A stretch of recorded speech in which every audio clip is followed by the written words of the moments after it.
ED की कार्रवाई को लेकर मुख्यमंत्री हेमंत सोरेन घिरते हुए नजर आ रहे हैं और चौथे सम्मन के बाद उन्होंने हाईकोर्ट का भी रुख किया है, लेकिन मुश्किलें उनकी कम होती हुई नजर नहीं आ रही हैं। कुछ त्रुटि उनके जो उन्होंने पिटीशन दायर किया है, जो याचिका दायर की, उसमें कुछ त्रुटि भी बताई गई है। तो सवाल ये उठता है कि जब इतने बड़े वकील इन मुद्दों को देख रहे हैं और इस पिटीशन को फाइल कर रहे हैं, तो आखिर गलती कैसे हुई, कैसे ये चूक हुई। बहरहाल अब उनके पिता यानी दिशोम गुरु शिबू सोरेन, जो इस वक्त बीमार हैं, दिल्ली में है, इलाजरत हैं, उनके लिए भी मुश्किलें बढ़ती हुई नजर आ रही हैं।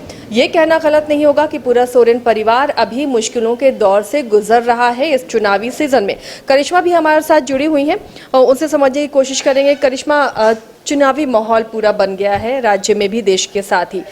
अब इस बीच में सीएम की जो मुश्किलें हैं, लगातार वो चर्चा हम करते रहे हैं, लेकिन अब शिबू सोरेन भी लोकपाल वाले मामले में घिरते हुए नजर आ रहे हैं। अब फैसला सुरक्षित रखा गया है।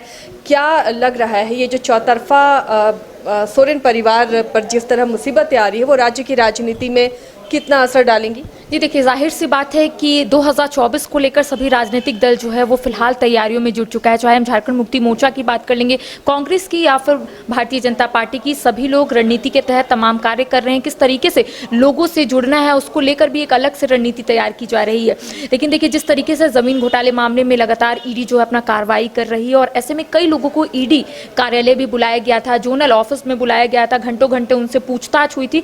और इस बीच ये भी कहा जा रहा था कि मुख्यमंत्री हेमंत सोरेन को भी ईडी की ओर से समन जो है वो जारी किया गया है। और ऐसे में ये कहा जा रहा था कि जब पहला जो समन था उसमें मुख्यमंत्री हेमंत सोरेन जरूर जाएंगे, क्योंकि अवैध खनन मामले में तो वो पहले ही ईडी कार्यालय गए हुए थे। लेकिन पहले समन में जब वो नहीं गए तो झारखंड की सियासत तेज हो गई। और लाजमी सी बात है कि तेज होना, क्योंकि एक और जहां पर झारखंड मुक्ति मोर्चा के साथ साथ कांग्रेस ये कहती हुई नजर आती है कि मुख्यमंत्री हेमंत सोरेन कोई गलत काम नहीं किए हैं, वो जरूर ईडी कार्यालय जाएंगे। और दूसरी ओर जब वो नहीं गए तब भारतीय जनता पार्टी सरकार पर हमलावर हुई। उनका कहना है कि जरूर सरकार यहाँ पर कुछ गलत होगी, मुख्यमंत्री हेमंत सोरेन जरूर कुछ ऐसा किए होंगे, इसलिए वो ईडी कार्यालय जाने से डर रहे हैं। लेकिन दूसरी ओर जिस तरीके से तीसरा और चौथा समन जब जारी हुआ, उसके बाद ये कयास लगाया जा रहा था कि मुख्यमंत्री हेमंत सोरेन हाईकोर्ट कब जाएंगे, क्योंकि चौथा समन आ गया था। अमूमन जब तीसरा समन आता है तो लोग ईडी कार्यालय जाते हैं, और चौथा समन जब उन्हें जारी किया गया था तब वो हाईकोर्ट में याचिका दाखिल किए थे। हालांकि जो खबरें अब आ रही है कि वहां पर त्रुटिपूर्ण जो है वो बताया गया है हाईकोर्ट की ओर से, तो आप कह सकते हैं मुश्किलें जो है वो बढ़ती हुई नजर आ रही है। क्योंकि दूसरी ओर अगर मुख्यमंत्री हेमंत सोरेन की बात करेंगे तो उनका भी स्पष्ट रूप से कहना था कि जब तक ये फैसले नहीं आते हैं कोर्ट के, तब तक ईडी उन्हें परेशान नहीं करे, उन्हें समन नहीं भेजे, उन्हें गिरफ्तार नहीं करे, जिसको लेकर वो लगातार ये बयान देते हुए नजर आ रहे थे। जिसको लेकर हमने खुद झारखंड मुक्ति मोर्चा के कई नेताओं से बातचीत की कि आखिर अब क्या रुख होगा उनका। तो उनका कहना है कि जो त्रुटियां हैं उसे हम जरूर दूर करने की कोशिश करेंगे, लेकिन मुख्यमंत्री हेमंत सोरेन पहले यहां पर कानूनी सलाह ले रहे थे। देखिए, आपने देखा होगा कि वो कई बार दिल्ली भी गए थे, तो ये भी कहा जा रहा था कि वहां पर भी वो कानूनी सलाह लिए हैं, उसके बाद ही वो यहाँ पर याचिका दाखिल की है। लेकिन ठीक आपने सही बोला कि शिबू सोरेन और उनके पूरे परिवार में फिलहाल एक ग्रहण सा लग गया है, कह सकते हैं आसिया, क्योंकि मतलब आय से अधिक संपत्ति में पूरा सोरेन परिवार पर ये शिकंजा कसेगा।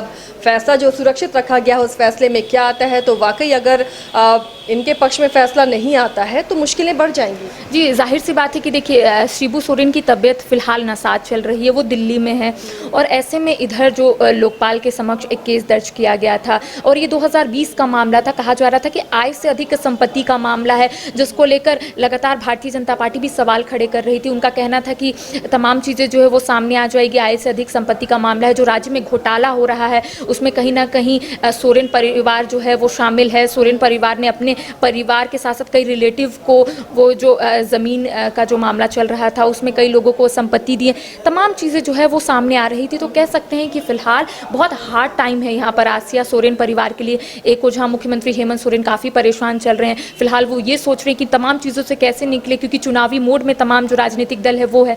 तो कहीं ना कहीं उनके मन में तो सवाल होगा कि एक और जहाँ चुनावी है 2024 में, उसको लेकर हम तैयारी करें या फिर अपने आप को फिलहाल यहाँ पर बचाए, क्योंकि ईडी की ओर से तो समन जारी किया जा रहा है। ईडी की ओर से कहा जा रहा है कि आप आइए, हमसे बात कीजिए, जमीन घोटाले मामले में हम आपसे सवाल पूछेंगे, आप जवाब दीजिएगा। देखिए, संतोषजनक जब तक जवाब नहीं मिलेगा ईडी को, ईडी तो कार्रवाई अपना करेगी और ईडी लगातार समन जारी करेगी। और इस बीच मुख्यमंत्री हेमंत सोरेन को चौथा समन, इसको लेकर झारखंड की सियासत देखिए काफी तेज हो गई है। हमने कई राजनीतिक दलों से बातचीत की थी आसिया। एक और जहां भारतीय जनता पार्टी का कहना है कि मुख्यमंत्री हेमंत सोरेन सभी सभा में सिर्फ यही बोल रहे हैं कि हम डरेंगे नहीं, लड़ेंगे, तो लड़ क्यों क्यों रहे हैं? पहले जाकर बातचीत कीजिए, अगर आप गलत नहीं हैं तो आपके पक्ष में ही आएगा, आपके हित में ही वहाँ पर फैसले आएंगे। दूसरी ओर जेएमएम और कांग्रेस का कहना है कि वो कानूनी सलाह लेंगे, यहाँ पर केंद्रीय जांच एजेंसी का दुरुपयोग किया जा रहा है। तो फिलहाल जो झारखंड की सियासत है आसिया गर्मा चुकी है, इसलिए भी गर्मा चुकी कि खुद मुख्यमंत्री हेमंत सोरेन फिलहाल परेशान चल रहे हैं। और सिर्फ मुख्यमंत्री हेमंत सोरेन नहीं बल्कि उनके पिताजी शिबू सोरेन भी फिलहाल परेशानी में है। फिलहाल उनका जो फैसला है वो सुरक्षित रख लिया गया है, लेकिन आय से अधिक संपत्ति का मामला है, तो इसको लेकर लाजमी सी बात है कि राज्य में सवाल उठेंगे। और इसलिए भी सवाल उठेंगे क्योंकि हर एक लोगों को आय से अधिक संपत्ति मामले में पेश होना पड़ रहा है और ऐसे में इनको यहाँ पर जवाब देना है। फैसला सुरक्षित कर लिया गया है, तो कह सकते हैं कि अब आने वाले समय में एक टफ टाइम जो है सोरेन परिवार के लिए होने वाला है। बिल्कुल सही कहा करिश्मा आपने कि आने वाले दिनों में ये मुश्किलें बढ़ सकती हैं सोरेन परिवार के लिए, राजनीतिक रूप से भी, क्योंकि देखिए शिबू सोरेन जो झारखंड की राजनीति में उनका एक अलग कद है और कद्दावर नेता है यहाँ के। और आय से अधिक संपत्ति मामले में ये लोकपाल वाला मामला काफ़ी पुराना मामला, अब इस पर फैसला सुनवाई हो चुकी है, फैसला सुरक्षित रखा गया है। फैसला क्या आता है उससे राज्य की राजनीति पर क्या असर पड़ेगा।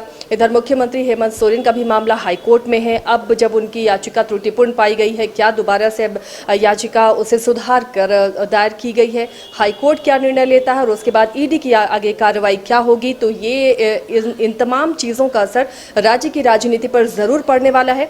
और जो भी खबरें होंगी सबसे पहले आप तक न्यूज़ बाइस्कोप पहुंचाएगा। फिलहाल इतना ही।